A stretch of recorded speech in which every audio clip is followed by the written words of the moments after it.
or not, it's there, and people have been disarmed. That's why I think if you carry a weapon, maybe I need to do a class on handgun retention, handgun takeaways too, because every time you carry that weapon, somebody can go for it, try to take it from you and use it on you. You have to be prepared to know how to maintain that weapon, and there are techniques to do that. And maybe I'll include that, because I haven't done that training in a minute, and I think that would be a good idea. Last time you did that, they did it. That's true. Boy, one time, brother. Yeah. But we need to bring that back. We need to bring that back, because every time you go out in the car, or every time you go in that courtroom, and you're gone, you are in a potential situation for somebody to say, I'm really about to take that gun. And here you go. So that's a challenge. That's when we do the hands-on stuff. Right. But it's important to be vigilant, be aware, because the time you think it's an everyday routine, that's when it's coming for you. And that's a problem. I don't like going to tell people that their son, their husband, their wife, is no longer here because they were killed. And I've done that before. I do not like doing it. It is a sad, sad situation. I've been to too many cop funerals. It's not a good thing. So I'm gonna leave it at that. Good. Tactical retreat. See, a lot of cops think, there is no retreat. It's all forward, all forward. Well, there may come a time. See, in combat, you always have two options: penetration or disengagement. Penetration, go in, mix it up, take control of the situation. Disengagement, I might have to draw my weapon. I may have to get on the radio. I may have to get cover. I may have to do something, because you never know how situations escalate rapidly. You have to be in position. If all I'm thinking is I got to keep going, you might get yourself seriously injured. Now, I'm not saying on times when you have to get in there, but make sure you are working at a tactical advantage and tactical retreat. This was a hard sell during the Ferguson Commission meetings for officers to buy into, because their whole contention is, we don't retreat, we don't back up, we can't let the citizens see us retreating. Well, I think you take it to another. I'm not saying get in your car and drive home.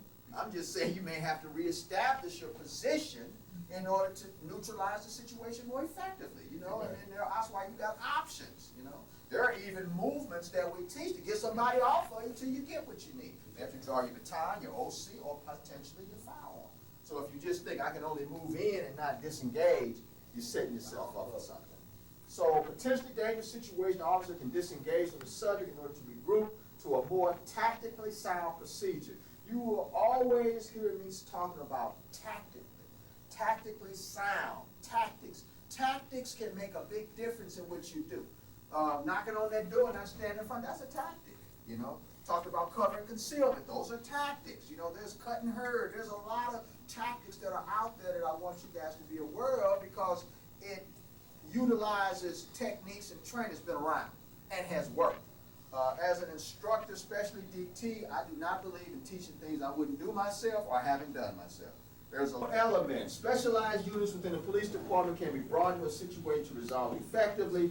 Hostage response unit, K9, SWAT, mobile field force, mobile reserve, all these are tactical elements. One thing I love about tactical units is that whether it be the military or law enforcement, tactical units, they train all the time, constantly training. And because of that training, their state of readiness seems to be a little bit higher. As opposed to, well, Miss I get off and I gotta go see so-and-so, I ain't really thinking about the job, thinking about I gotta work secondary, and tactical units, they down for their crown. They working on what they gotta do. They train all the time, they practice their marksmanship, they practice their defensive tactical skills. They're constantly training to keep their skill levels high. See, any physical skill level degrades if you don't use it in practice. If you want to be proficient as a firearms person or proficient as a shooter, and you only shoot once every 10 years, well, chances are your skills are going to degrade.